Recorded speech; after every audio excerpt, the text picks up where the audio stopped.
Mazhab yang paling tua Hanafi, meninggal tahun 150. Imam mazhab yang kedua Maliki, meninggal tahun 179 Hijrah. Makamnya di pemakaman Baqi di kota Al-Madinah Al-Munawwarah. Imam mazhab yang ketiga Syafi'i, meninggal tahun 204. Makamnya di Mesir. Ada satu tempat namanya Masjid Imam Syafi'i. Di samping masjid itu sekarang perluasan masjid masuk ke dalam areal masjid, Masjid Imam Syafi'i. Yang keempat Imam Hambali, makamnya di Baghdad, Irak. 4 imam besar. Salah satu dari imam besar ini adalah Imam Malik bin Anas, masyhur populer dengan nama Maliki. Nama kitab hadisnya Muwatta. Adik-adik sekalian, Aisyah adalah sahabat Nabi. Komplain satu jamaah, Ustadz Somad, ya saya nggak setuju kalau Ustadz mengatakan Aisyah itu sahabat Nabi. Kenapa kamu nggak setuju? Yang benar Aisyah adalah istri Nabi, Pak Ustadz. Saya cerita lain, dia ngomong lain. Yang saya maksud sahabat menurut ilmu hadis, sahabat adalah orang yang bertemu dengan Nabi, beriman dengan Nabi, meninggal dalam keadaan muslim, maka itu sahabat Nabi. Aisyah sahabat Nabi, Abu Bakar Siddiq sahabat Nabi, Umar sahabat Nabi, Hafsah sahabat Nabi, Ali sahabat Nabi menurut ilmu hadis. Tapi kalau menurut ilmu warisan, Ali menantu Nabi, Fatimah anak Nabi, Aisyah istri Nabi, Abu Bakar mertua Nabi, Hasan Husain cucu Nabi. Tapi semuanya sahabat Nabi, karena mereka cukup 3 syarat: jumpa dengan Nabi, beriman dengan Nabi, meninggal dalam keadaan muslim. Memangnya ada orang yang ketemu Nabi tapi tak beriman dengan Nabi? Ada. Siapa namanya? Ada dalam Al-Quran. Adik-adik, bapak ibu tahu semua namanya siapa? Tabbat yada abi lahabi wa tab. Abu Lahab. Untuk menjadi sahabat Nabi, dia punya sepertiga, ketemu dengan Nabi, tapi dia tidak beriman dengan Nabi, dan dia mati dalam keadaan kafir, maka dia tidak disebut dengan sahabat Nabi. Nabi, di bawah Nabi sahabat, di bawah sahabat tabi'i. Tabi'i syaratnya 3: ketemu dengan sahabat Nabi, beriman dengan ajaran Islam, dan meninggal dalam keadaan muslim, maka dia disebut dengan tabi'i. Contoh Al-Hasan Al-Basri. Banyak sekali nama orang Indonesia Al-Hasan Al-Basri. Menteri Hasan Basri Durin, Ketua MUI Republik Indonesia Kiai Haji Hasan Basri. Mungkin di antara adik-adik pun ada namanya Hasan Basri. Cuman sekarang orang malu punya nama Hasan Basri. Nama kamu siapa? Bram. Al-Hasan Al-Basri tabi'i, karena dia belajar kepada sahabat Nabi. Hasan Basri murid langsung dari sahabat Nabi yang ada di kota Basrah, yaitu Anas bin Malik. Maka sahabat Nabi yang punya murid-murid sekalian, muridnya itu disebut dengan tabi'i. Maka di Maghrib, negeri Maroko, bertebaranlah tabi'i, tabi'i, tabi'i. Setelah tabi'i, tabi'i, tabi'i. Sekarang kita baca kitab hadis namanya Muwatta, ditulis oleh Imam Malik bin Anas. Imam 4 mazhab yang paling tua Hanafi, meninggal tahun 150. Imam mazhab yang kedua Maliki, meninggal tahun 179 Hijrah. Makamnya di pemakaman Baqi di kota Al-Madinah Al-Munawwarah. Imam mazhab yang ketiga Syafi'i, meninggal tahun 204. Makamnya di Mesir. Ada satu tempat namanya Masjid Imam Syafi'i. Di samping masjid itu sekarang perluasan masjid masuk ke dalam areal masjid, Masjid Imam Syafi'i. Yang keempat Imam Hambali, makamnya di Baghdad, Irak. 4 imam besar. Salah satu dari imam besar ini adalah Imam Malik bin Anas, masyhur populer dengan nama Maliki. Nama kitab hadisnya Muwatta. Lebih tua dari Sahih Bukhari, lebih tua dari Sahih Muslim, lebih tua dari Sunan Abi Daud, Sunan Tirmidzi, Sunan Nasa'i, Sunan Ibni Majah. Namanya Muwatta. Nama penulisnya Imam Malik, Muwatta Malik. Dan Imam Malik menulis kitab Muwatta yang kita baca sekarang, dicetak di penerbit Darul Fikri Beirut, yang dicetak di Darul Hadis Mesir, itu semuanya diriwayatkan oleh orang Maghribi bernama Imam Yahya ibnu Yahya Al-Laitsi. Karena Imam Malik punya riwayat Muwatta 14. Saya Ustadz Abdul Somad, ceramah saya diriwayatkan oleh murid-murid yang hadir ini dengan periwayatan macam-macam. Ada yang periwayatan Panasonic, ada yang periwayatan Sony, ada yang periwayatan Samsung. Maka banyak versi, banyak riwayat. Loh, kok bisa beda-beda riwayat? Ya majelisnya kan banyak. Ada riwayat dari Jakarta, yang kebetulan waktu saya tausiah di Jakarta dia dengar riwayat saya. Ada yang kebetulan di Bandung, Kabupaten Bandung. Ada yang kebetulan besok di kota Bandung. Maka banyak riwayat. Salah satu riwayat dari 14 riwayat kitab Muwatta Malik adalah oleh-oleh dari Maghribi Maroko, yaitu riwayat Muwatta Imam Yahya ibnu Yahya Al-Laitsi. Adapun masalah perbuatan, maka semua kalangan salaf mengikut Nabi Muhammad sallallahu alaihi wasallam, maka mereka bergelar dengan salafus salih. Tradisi yang sampai hari ini yang bisa kita ambil dari Maghribi Maroko itu apa? Program ngapal Quran untuk anak-anak kecil. Makanya didirikan namanya Darul Quran. Darul artinya rumah, Quran rumah Quran. Sekolah non formal. Sore-sore menjelang asar ke azan maghrib, anak-anak bawa lauh namanya. Lauh adalah semacam triplek tapi terbuat dari batu tulis. Adik-adik saya yakin tidak ada yang pernah menulis di batu tulis, tapi untuk mak kita, ayah kita, kakek kita mungkin pernah belajar di batu tulis. Dia bisa ditulis tapi nanti bisa dihapus, hilang. Besok ditulis lagi, dihapus, semacam whiteboard. Tapi ini yang tradisional punya. Dan anak-anak di Maroko itu belajar dengan menggunakan lauh. Untuk apa? Mudah menghafal. Teknisnya guru membacakan bacaan Bismillahirrahmanirrahim, murid ikut semua. Tabarakalladzi biyadihil mulku wa huwa ala kulli syai'in qadir. Karena Quran itu turunnya bukan kertas. Quran turun bukan dalam bentuk batu yang melayang-layang. Quran adalah suara. Suara Jibril didengar Nabi Muhammad, suara Nabi Muhammad didengar sahabat, suara sahabat didengar tabi'i, suara tabi'i didengar tabi'i, sampailah ke guru kita dan kita mendengar suara itu. Maka metode ini sampai hari ini masih berjalan. Namanya metode talqin. Guru membaca, murid mendengar. Enggak ada pakai tulisan. Dengar. Tabarakalladzi biyadihil mulku wa huwa ala kulli syai'in qadir. Tajwid nanti belakangan. Alladzi khalaqal mauta wal hayata liyabluwakum ayyukum ahsanu amala. Lalu kemudian setelah dia baca ditulis di lauh. Tabarakalladzi biyadihil mulku wa huwa ala kulli syai'in qadir alladzi khalaqal mauta wal hayata liyabluwakum ayyukum ahsanu amala. Pertama dia lihat, connect di kepalanya, dia lihat di mata, dia ingat di hati. Pertama lihat, hapus sedikit, tapi bayang-bayangan tulisan masih ada. Hapus masih ada. Sampai akhirnya tulisan itu hilang, terhapus sama sekali. Tulisannya hilang tapi di kepala tetap ada. Metode menghafal Al-Quran sampai hari ini masih tetap terjaga. Jadi kalau ada yang studi banding metode menghafal Quran, ini salah satu yang bisa diambil dari negeri Maghribi.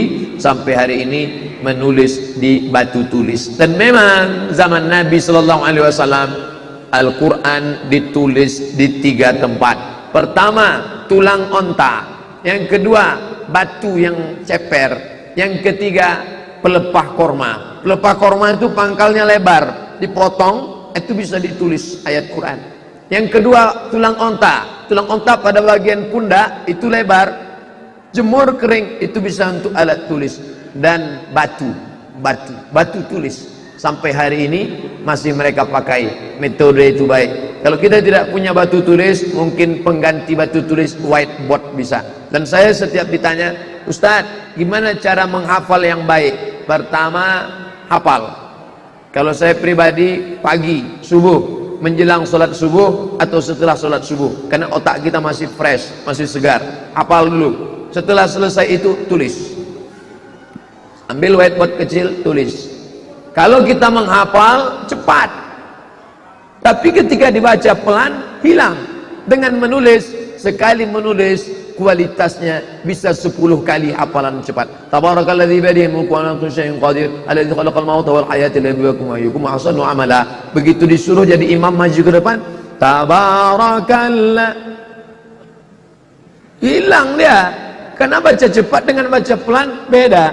Tapi ketika orang menulis, maka menulis itu pelan. Tabarakalladzi. Makanya ujian Al-Azhar ada ujian tulisan. Pertama, hafal. Yang kedua, tulis. Yang ketiga, ingat baik-baik. Kalau dia ayat Quran, baca dalam solat. Solat qabliyah subuh, solat qabliyah zuhur, solat ba'diyah zuhur, solat du'a, solat qabliyah asar, solat qabliyah maghrib, solat ba'diyah maghrib, solat qabliyah isya, solat ba'diyah isya, solat witir sebelum tidur. Kalau witirnya sebelum tidur, solat tahajud malam. Diulang-ulang bacaan. Kalau ayat Quran. Hadis jangan dibaca dalam solat. Oleh sebab itu, tapi yang tidak kalah penting adalah syakautu ila waqi'in, aku melapor kepada Waqi'. Kata Imam Syafi'i. Imam Syafi'i punya guru namanya Waqi'. Saya melapor kepada Waqi'. Su'a hifzi, hafalan saya error, kacau. Fa'arsadani ila tarkil ma'asi, fa'arsyadani ila tarkil ma'asi. Kata Imam Waqi', tinggalkanlah perbuatan maksiat. Li'annal ilma nurun, karena ilmu adalah cahaya. Wa nurullah la yuhda lil 'asi. Allah tidak akan berikan cahaya, pencerahan, the likeness kepada orang yang banyak berbuat maksiat. Oleh sebab itu tinggalkan perbuatan maksiat. Alhamdulillah di Masjid Al-Fathu ini yang hadir saya lihat anak-anak muda semua. Luar biasa. Anak muda, semangat. Inilah yang akan menjadi pemimpin masa depan Jawa Barat insyaallah. Amin ya rabbal alamin. Karena anak muda harapan. Kata Presiden Soekarno, engkau berikan anak-anak muda kepadaku, maka aku akan goncangkan negeri ini. Makanya saya pun bangkit semangat ceramah ini karena anak-anak muda semua. Coba kalau isinya orang-orang tua, mungkin judulnya pun berubah. Adapun kajian kita adalah bagaimana salafus soleh menghadapi sakaratul maut. Tapi hari ini justru masalah menuntut ilmu, masalah menulis manuskrip, masalah berpetualang menyampaikan Islam sampai ke negeri bernama Maghribi, tempat tenggelam matahari. Hebatnya perjuangan mereka, dan itulah yang tidak putus dengan kematian. Sampai hari ini ada orang yang sholat di Maghribi, di Maroko, Aljazair, Tunisia, Mauritania, maka pahalanya mengalir kepada Uqbah bin Nafi, mengalir kepada tabi'in. Hidup harus cerdas, cermat, cerdas, smart. Ini sekarang ada namanya smartphone. Phone-nya yang smart, orangnya nggak smart. Kita harus smart beramal. Sudah tahu umur pendek, beramal rajin, tapi yang bisa mengalir sampai mati. Yang punya uang, beli tanah wakaf 500 meter, tidak punya duit 500 meter, 500.000 untuk semeter. Pembebasan tanah masjid 500.000 1 meter, saya beli 1 meter. Untuk apa? Orang sholat. Nih wakaf masjid ini tidak putus sampai selamanya. Idza matal insan, kalau ada orang mati, inqata'a, putus amalnya, illa, kecuali 3. Salah satunya adalah yang tak putus dengan kematian. Metode menghafal Quran sampai hari ini tak putus dengan kematian. Lalu apa yang diajarkan salafus soleh ke sana? Majlis hadis. Imam Yahya bin Yahya Al-Laitsi tinggal di Maghrib, Andalusia. Dia sudah mendengar hadis itu dari gurunya, tapi dia merasa tidak, saya kok rasanya kurang sreg ya, saya mau ketemu langsung dengan Imam Malik. Waktu itu Imam Malik masih hidup di Madinah. Imam Yahya bin Yahya Al-Laitsi pergi ke kota Al-Madinah Al-Munawwarah hanya untuk mendengarkan hadis langsung. dari Imam Malik bin Anas. Inilah yang disebut dengan ittisalus sanad, sanadnya bersambung langsung dari Imam Yahya bin Yahya Al-Laitsi sampai kepada Malik bin Anas. Saya naik pesawat dari Casablanca ke Jeddah 6 jam. Bayangkan Imam Yahya bin Yahya Al-Laitsi berapa bulan naik onta dari Maghrib sampai Maghribnya dia bukan Maroko sekarang, Andalusia, Spanyol. Dari Maghrib Spanyol nyebrang Laut Merah, lalu menyeberang Samudra Atlantik, lalu kemudian terus menelusuri Afrika Utara, menyeberang Laut Merah, baru sampai ke kota Al-Madinah Al-Munawwarah, hanya ingin mendengarkan hadis dari Imam Malik bin Anas, meninggal tahun 179. Kenapa riwayat dia yang dipakai? Riwayat Al-Qanabi kenapa dipakai tapi sedikit? Kenapa yang dipakai riwayat Imam Yahya bin Yahya Al-Laitsi? Karena riwayat Yahya bin Yahya Al-Laitsi adalah last edition. Setelah Imam Yahya bin Yahya Al-Laitsi mendengar dari Imam Malik bin Anas, dia tuliskan, meninggallah Imam Malik bin Anas. Subhanallah, tulisan tangan manuskrip kitab Malik bin Anas yang bernama Muwatta masih ada di Maroko sekarang, tempatnya Khizanah Malakiyah. Adik-adik yang nanti punya umur panjang, rezeki murah diberikan Allah, sampai ke negeri Maghrib, cari namanya Khizanah Malakiyah, tempat pengumpulan manuskrip kuno. Kalau kita sentuh, kertasnya berubah menjadi debu karena sebagiannya sudah lapuk. Kertas ini tak lama tahan, ini tak lama tahan. Kalau kena air bisa berubah, mungkin sekian puluh tahun berubah menjadi tepung. Fotokopi, adik-adik yang suka memotokopi buku yang difotokopi 10 tahun itu kabarnya tintanya akan hilang, maka belilah buku yang asli.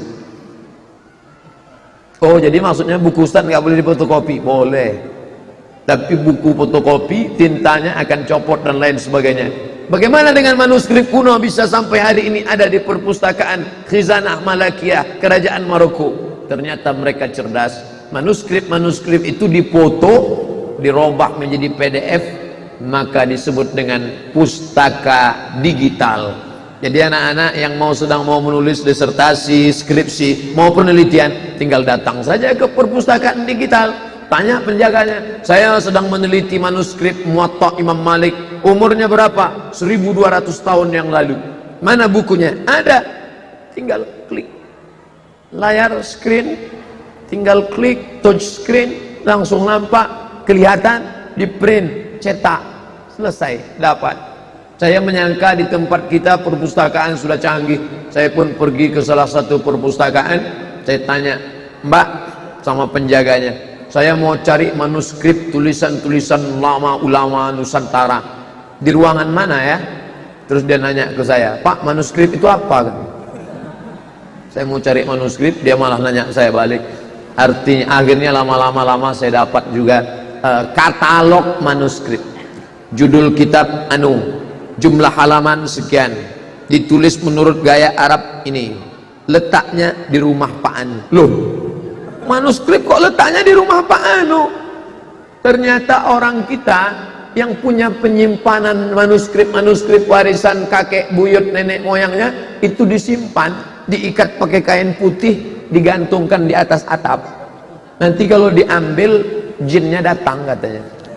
Kebetulan ada seorang peneliti dari Jakarta meneliti di salah satu daerah, katanya di situ ada manuskrip kuno. Lalu dia tanya, Pak, ya kabarnya menurut info-info Bapak punya manuskrip buku klasik di sini ya? Ya, saya punya. Mana bukunya Pak? Ada di atas atap. Boleh kami tengok? Oh, nggak boleh dibuka, nanti kalau dibuka roh leluhur ngamuk. Tolonglah Pak, ini penelitian saya sedang nulis disertasi S3, kata sahabat ini. Oke lah. Akhirnya dia manjat ke atas atap rumah, dibuka. Itu pun pakai mantra-mantra. Buka. Setelah dibuka mau dipoto, nggak boleh dipoto. Tolonglah Pak, saya mau pulang ke Jakarta, gimana bahannya? Oke, foto. Setelah dipoto bawa pulang. 3 hari sesudah itu anak bapak itu meninggal. Langsung dia salahkan, ini gara-gara manuskrip dibuka anak saya meninggal.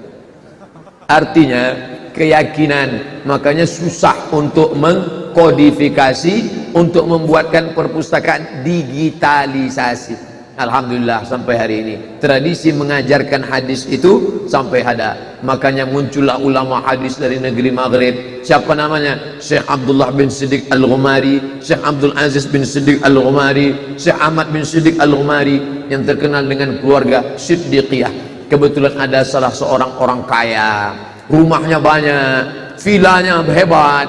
Lalu salah satu vilanya itu dia wakafkan ke salah seorang raja Maroko bernama Raja Hasan II. Raja Hasan II, ya, saya punya villa rumah besar nih. Untuk apa saya mati meninggalkan rumah besar? Mati tidak ada gunanya, rumah tidak akan dibawa mati. Jadi kalau gitu gimana? Saya mau wakafkan rumah ini sebagai tempat belajar hadis. Maka rumah itu diterima oleh Raja Hasan. Didirikanlah lembaga itu bernama Darul Hadis Al-Hasaniyah.